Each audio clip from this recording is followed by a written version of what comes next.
Regarding tantric vows and samaya, lamas say these vows are extremely difficult to keep, yet I've heard a vow isn't fully broken unless done knowingly, without remorse, and with justification.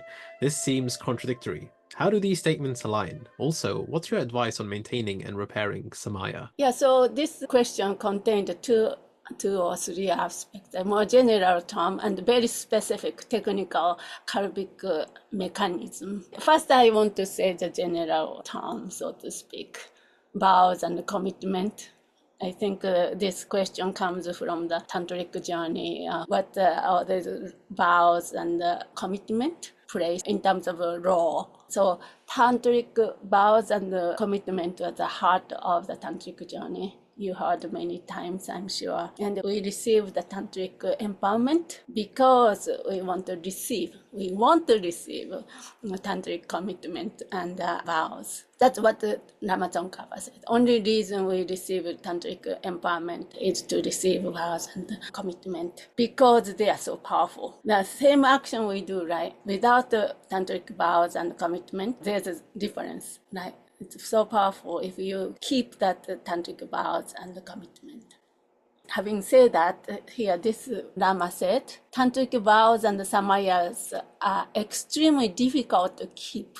Like we had tantric vows kind of annoying, very difficult, and satara than the refuge vows. We know refuge vow, right? Easier to maintain the refuge vows and the bodhisattva vows.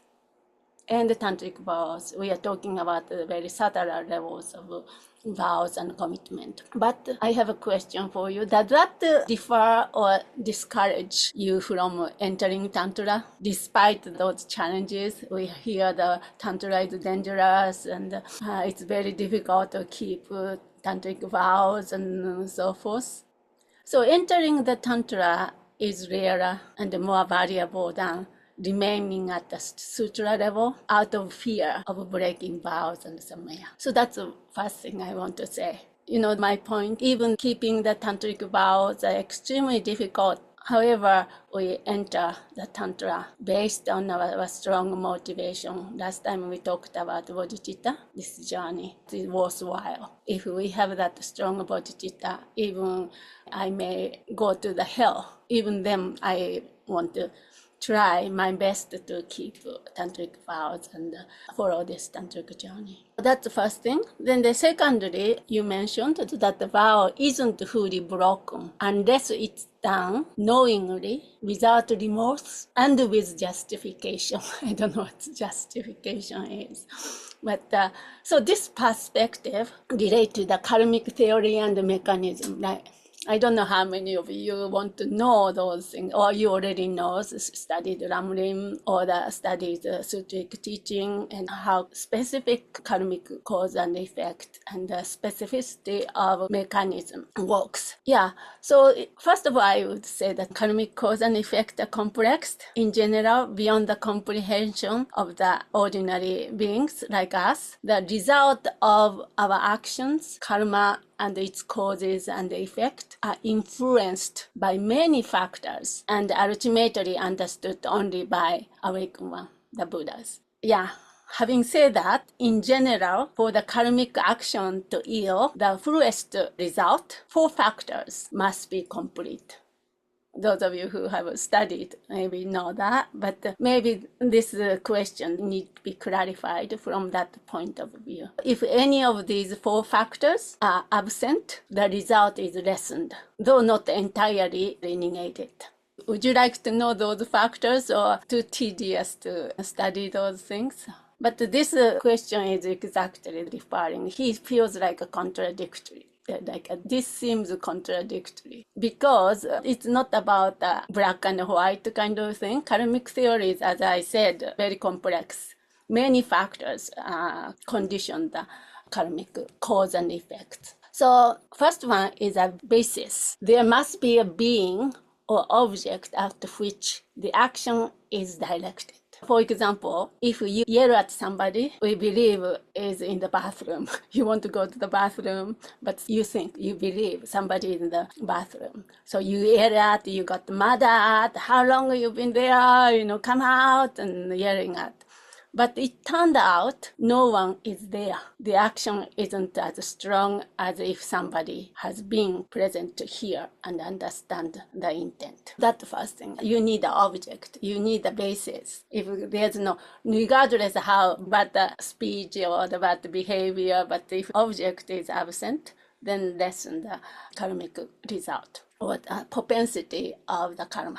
The second one is the motivating factors, motivation framework. This has the three components. Again, going to this little bit technical, but the first one is unmistaken distinguishing.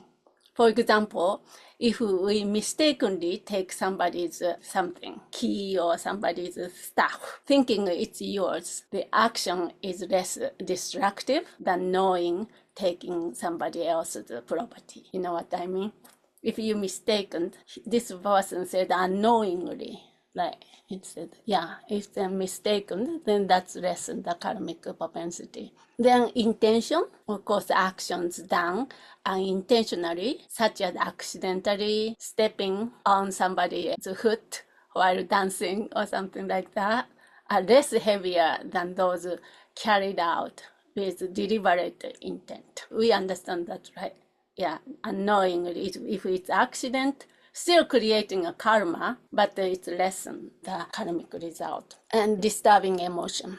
Whether that karmic action has involved disturbing emotions or not. For destructive action, a disturbing emotion must be present. Even disturbing action, destructive action, if it's not disturbing emotions involved, it's lessened. For example, killing mosquito out of love for the baby, to protect the baby, that is different from killing it out of hatred. Mosquito die instead of that, just trying to kill them.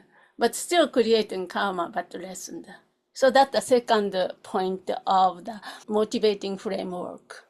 Like first one was a base. Second factor is a motivating framework. Motivating framework has those 3 points: unmistaken distinguishing, intention, and disturbing emotions. Then third one, implementation of action, whether you really implemented action or not. The act must be carried out. For instance, planning to yell at somebody, but being interrupted and not doing it. For example, you're waiting for somebody to come to the office or something. You're planning, okay, I want to yell at this guy, and finally I want to say something about this with anger. But when you start saying it or you try to yell it, other person kind of interrupt, something like that. So you are not able to, or maybe halfway through, or you are not able to carry the action, you are not able to implement the action, then karmic ways are best lessons.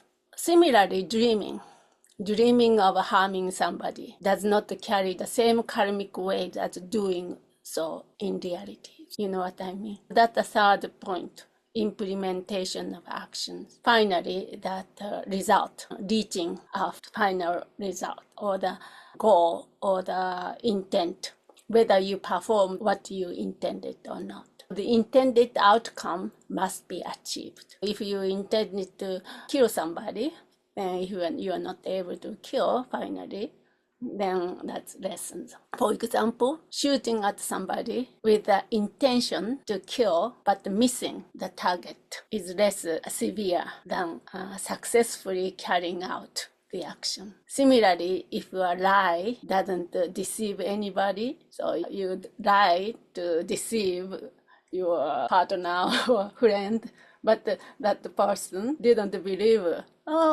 you're just saying, or something like that, then karmic weight is reduced. That's the fourth one. So those 4 factors have to be all present to the karmic result to manifest fully. So these questions, don't you think this kind of answer from that point of view? I don't know that in terms of degree, but as I said, this is something beyond our comprehensions.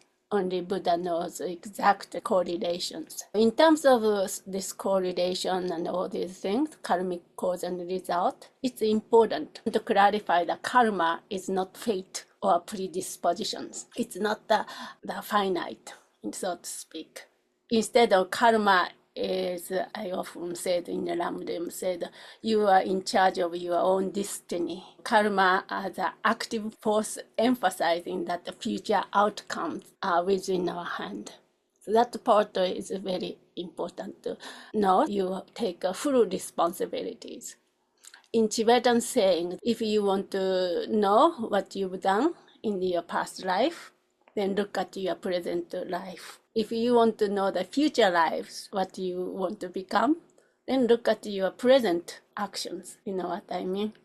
In other words, everything is up to your hand, within your hand. Future, your destiny is here, within your own hand. That relief you can control. You are in charge, not somebody else. If we started blaming the other outcome or the environment, we cannot do anything. But this is something we can do, our own actions, body, speech, and mind. Right?